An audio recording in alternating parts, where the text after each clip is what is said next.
রাসূল আমাদের জন্য সব জায়েজ। আশিকারা মিল্লত মাযহাব জুদাস, আশিকারা মিল্লত মাযহাব খুদাস, আশিকারা মিল্লত মাযহাব জুদাস, আশিকারা মিল্লত মাযহাব খুদাস। বলে আমরা আশিক রাসূল আমাদের জন্য সব জায়েজ। আশিক রাসূল ইশক রাসূলের স্লোগান দিয়া তারা এগুলো সব জায়েজ করে দেয়। আর কিছু ভাই আছেন তারা আবার মাইনাস করেন, এইটা বাদ ওইটা বাদ ওইটা বাদ। ইসলাম থেকে তারা ওই যে বললাম ইজমাকে বাদ দিয়েছে, কিয়াসকে বাদ দিয়েছে, তারপরে কোরআনের নামও নেয় না। হাদিস বলতে যেটা মনের সাথে মেলে সেটা মানে, যেটা মনের সাথে মেলে না সেটা আর মানে না। এরাও একদল আছে না নাই? ইসলামের থেকে কিছু মাইনাস করে পালন করে।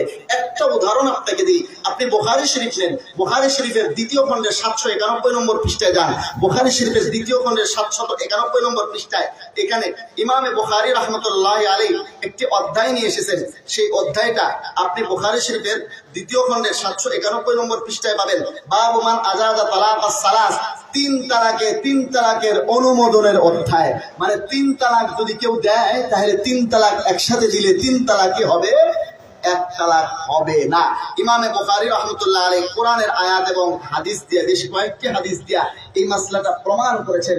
আমাদের কিছু ভাইয়েরা যারা সহিহ হাদিসের স্লোগান দেন তারা কিন্তু এই ব্যাপারে বুখারী শরীফকে মানেন না। তারা এই ব্যাপারে এই সহিহ হাদিস এই বুখারী শরীফের ধারে কাছেও নাই।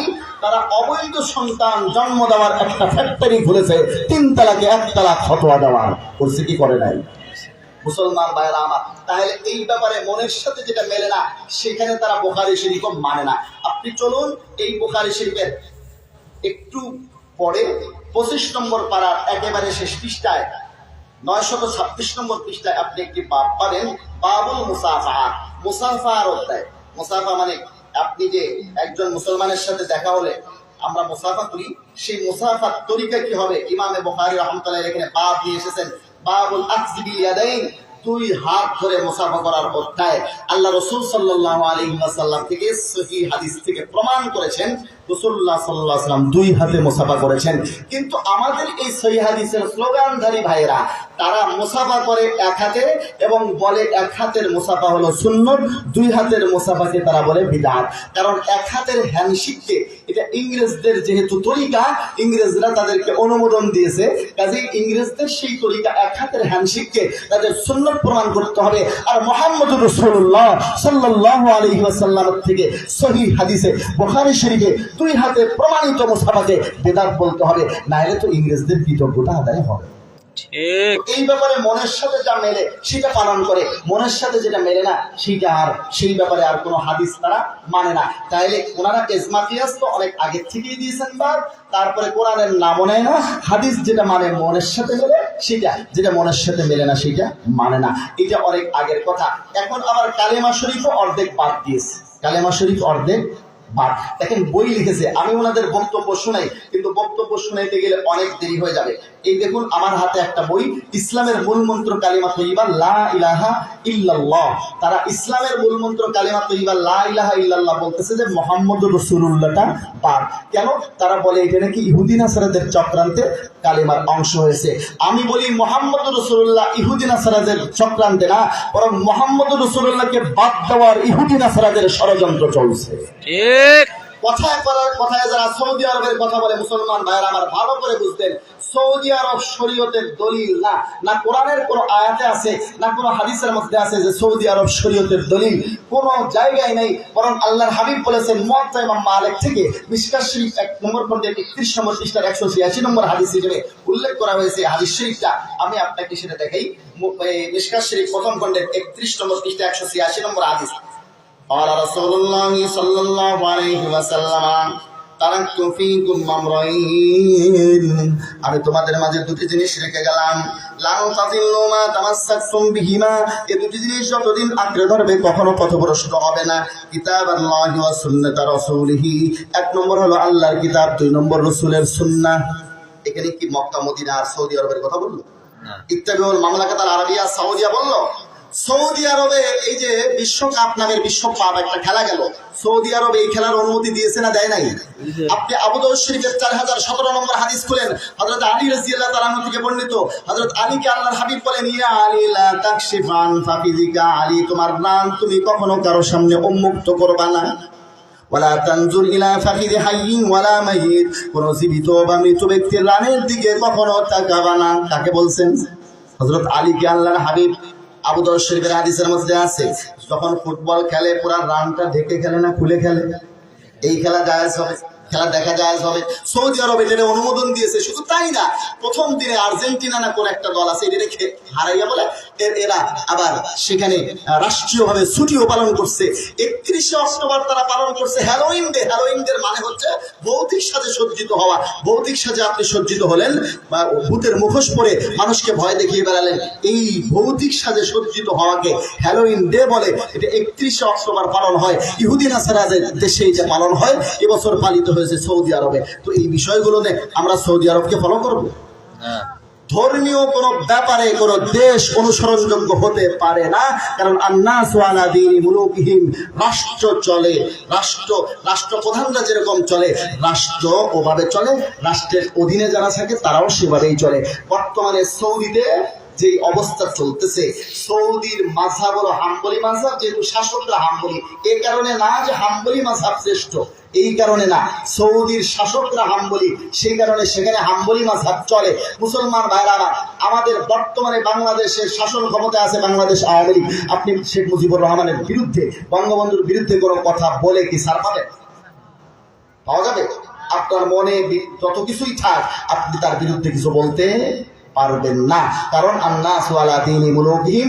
এজন্য ধর্মীয় ব্যাপারে কোনো দেশ অনুসরণযোগ্য হতে পারে না, চাই সেটা সৌদি আরব হোক, চাই মিশর হোক, চাই বাংলাদেশ হোক, চাই ভারত হোক, চাই পাকিস্তান। আমি কথা বুঝাইতে পারছি ভাই? কিন্তু তারপরেও আমি আপনাদেরকে বলি, 30-এর ঊর্ধ্বে মাসআলা আছে।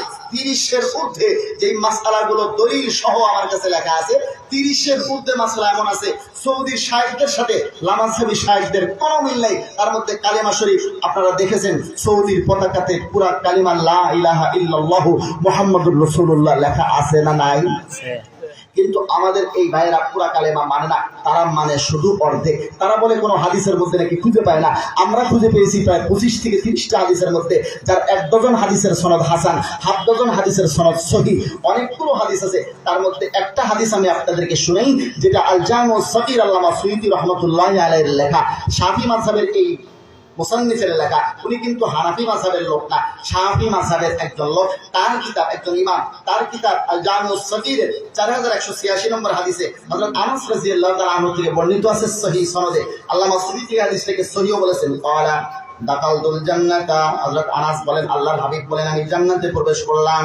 ফারাআইতু ফি আরজিল জান্নাতি মাকতুবান সালাসাতা আসতুরিন বিযহাব, জান্নাতের গেটের মধ্যে, জান্নাতের গেটের 2 ধারে 3টা লাইন লেখা দেখলাম, স্বর্ণ দিয়ে লেখা। কি দিয়ে লেখা?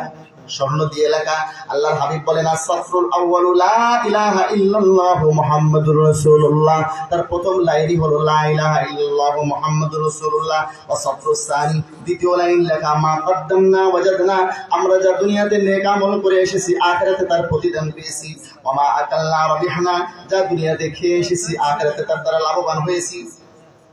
ওয়া মা খাল্লাফনা খাসিরনা, আর যা দুনিয়াতে আমরা ছেড়ে এসেছি তার দ্বারা ক্ষতিগ্রস্ত হয়েছি। আর তৃতীয় লাইনে লেখা উম্মাতুন মুযনিবাতুন ওয়া রাব্বুন গফুর, উম্মত হলো গুনাহগার আর রব প্রতিপালক হলেন ক্ষমাশীল। আল্লাহ তাআলা ক্ষমা না করলে আমাদের বাঁচার কোনো উপায় নাই। আল্লামা সুয়ুতী রাহমাতুল্লাহি আলাইহি হযরত আনাস থেকে বর্ণিত এই হাদিসটিকে সহিহ বলেছেন। তাইলে লা ইলাহা ইল্লাল্লাহু মুহাম্মাদুর রাসূলুল্লাহ আছে না নাই? অনেক হাদিসে আছে, আমি আপনাদেরকে তাদের কিতাব থেকেই দেখাতে পারবো।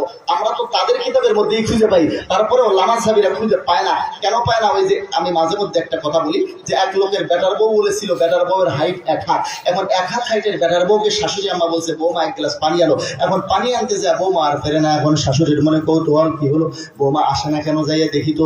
যায় দেখে বৌমা কলসির ভেতরে হাত ঢুকায় আর বের করে, হাত ঢুকায় আর বের করে। বলে বৌমা কি হয়েছে? কলসির ভেতরে হাত ঢুকাও আর বাইর করে, ঘটনা কি? বলে আম্মা আমার নাক ফুলটা কলসির ভেতরে পড়ে গেছে। দেখো তলায় আছে, হাত দিলেই পালা। বলে আম্মা এই কলসির তো তলাই নেই, কলসির যদি তলা থাকতো আমি তো পেয়ে যেতাম। কলসির তলা আছে না নাই? বৌমা পায় না কেন? কালেমা লা ইলাহা ইল্লাল্লাহ আছে। হানাফিদের সব দলিল আছে, এরা খুঁজে পায় না। কেন পায় না আপনারা বুঝতে পারতেছেন না? কেন পায় না? আমরা পাই, তারা খুঁজে পায় না কেন? আমরা তো তাদের কিতাবের মধ্যে খুঁজে পেয়েছি।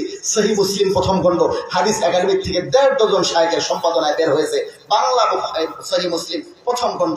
আপনি এখানে 70 নম্বর পৃষ্ঠায় যান, সেখানে পাবেন বাবুল আমরি বিকিতালিন নাসি হাত্তা ইয়াকুলু লা ইলাহা ইল্লাল্লাহ মুহাম্মাদুর রাসূলুল্লাহ। পুরা কালেমা তাদের কিতাবের মধ্যে তারাই লিখে রেখেছে, কেটে দেয়নি কেন? তাদের কিতাবের মধ্যেই লেখা আছে, আর সেটা তারা খুঁজে পাইতেছে না। এই হলো তাদের অবস্থা। তাইলে আমাদের এই বন্ধুরা কালেমার অর্ধেকও দিল পার। এরপরে কি করে জানেন? আল্লাহ পাক রব্বুল আলামিন সম্পর্কে তাদের আকীদা ঠিক নেই, আল্লাহর ব্যাপারে দেহবাদের আকীদায় বিশ্বাস করে। সহিহ হাদিসের স্লোগান দিলে হবে না। মুসলমান ভাইরা আমার, আমি আপনাদের এখানেই তাদের মাসআলাগুলো নিয়ে, সব মাসআলা নিয়ে আলোচনা করতে পারি নাই, হাত বাঁধা বা 2-1টা মাসআলা নিয়ে আগের এক